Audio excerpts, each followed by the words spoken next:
who is not ready to speak the truth to the people of this country. Now we come to the economy. And they say that, oh, it is because of COVID that the economy is in such a mess. Okay, so let's look at the major problem confronting us today, what Prof wants us to discuss, which is the exchange rate. Dr. Bawumia has given 7 reasons why the exchange rate has been depreciating, particularly within the first quarter of 2022. You can find those 7 reasons from page 69 to 72. We played some of it. Yes. And what are those reasons? He says that his government projected a 40% increase in revenue, and investors didn't believe that. Can that be blamed on COVID? And can that be blamed on the opposition? He said that there was a chaotic approval surrounding the e-levy and the 2022 budget. How is that blamable on COVID? None of those 7 reasons Vice President Bawumia adduced as reasons for the factors accounting for the depreciation of the cedi has to do with COVID-19, because you know why? He didn't mention only COVID-19. He didn't even mention it at all. No, so what he did point out is that there was a lack of confidence in our setup. Who caused that lack and of... part of it was the rancor in Parliament, the delays in passing the e-levy. Was COVID-19 found in any of those reasons?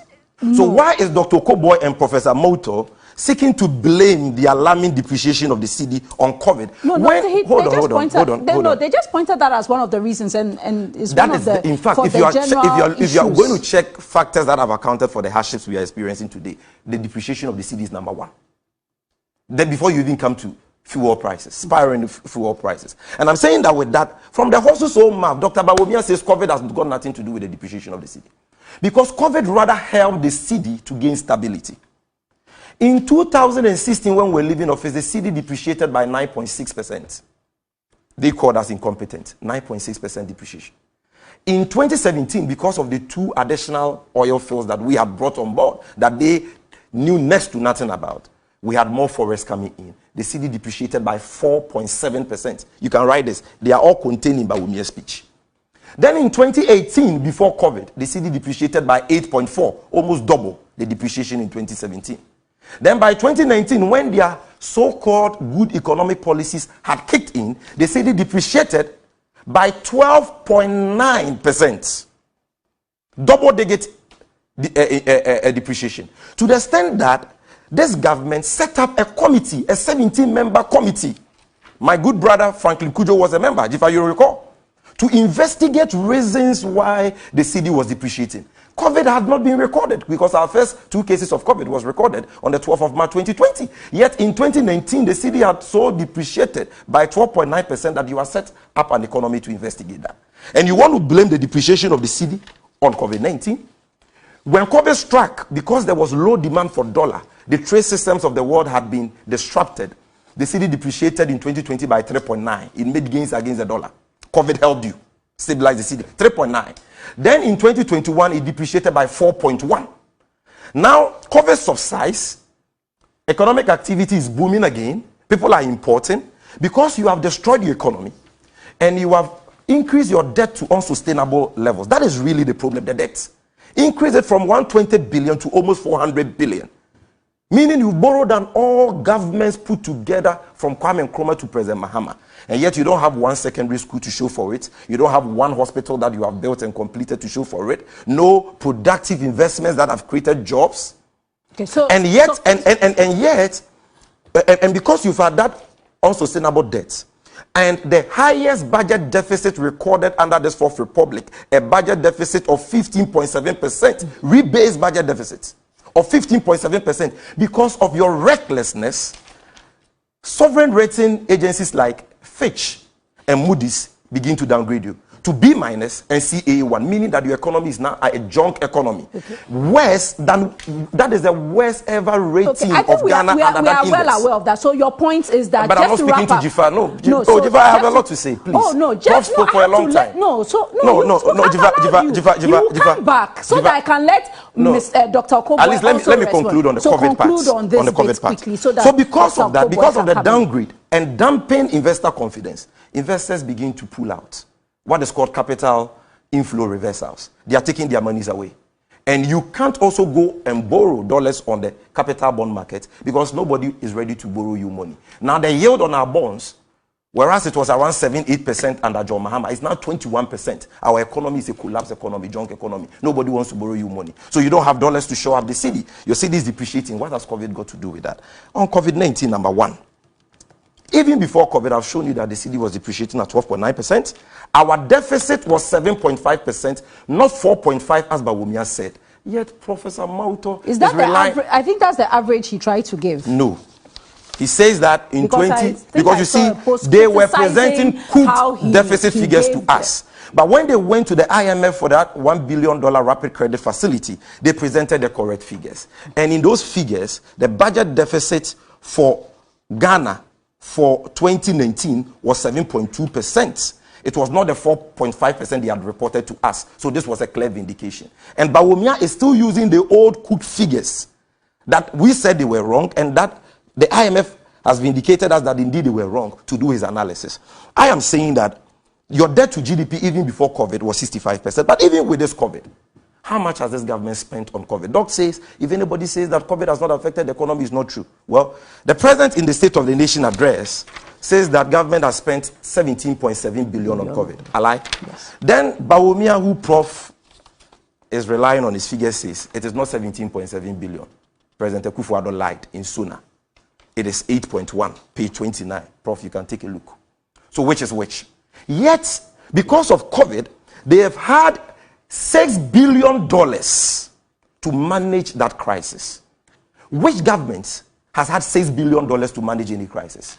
When in 2015, the BRIC nations, went into meltdown, and oil prices declined from our projected $99 to below $40.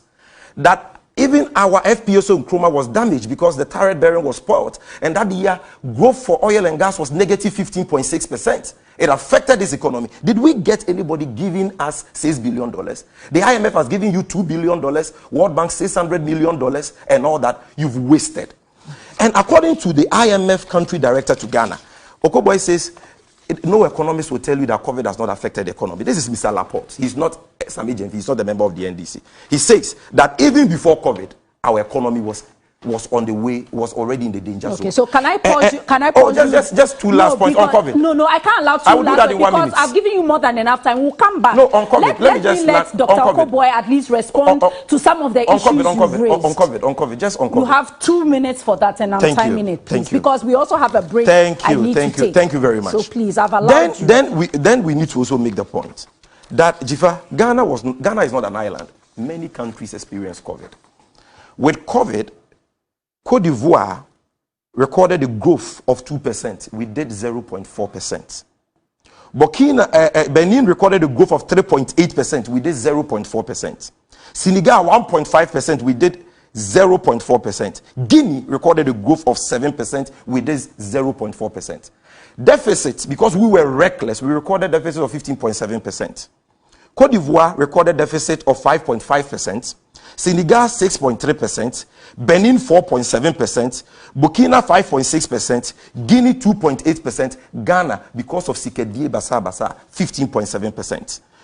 Debt to GDP, whereas Côte d'Ivoire, Burkina, and our neighbors were doing debt to GDP below 60%, we were doing debt to GDP around 78-80%.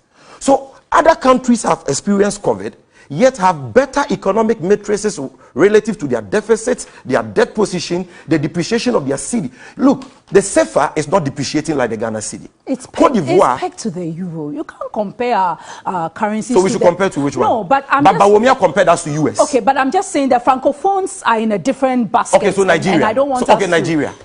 Have they lost access to the capital bond market? They have a very strong foreign exchange control market. Let me tell you something. They in 2016, on how the dollar moves in and out of the economy. In 2016, that we recorded a growth of 3.6% that they are mocking because of that global economic crisis. That if they had suffered half of that, this economy would have crashed, right? Nigeria, South Africa, Angola, the big oil-rich countries in Africa, recorded recessions, and we got a growth of 3.6%. We didn't get $6 billion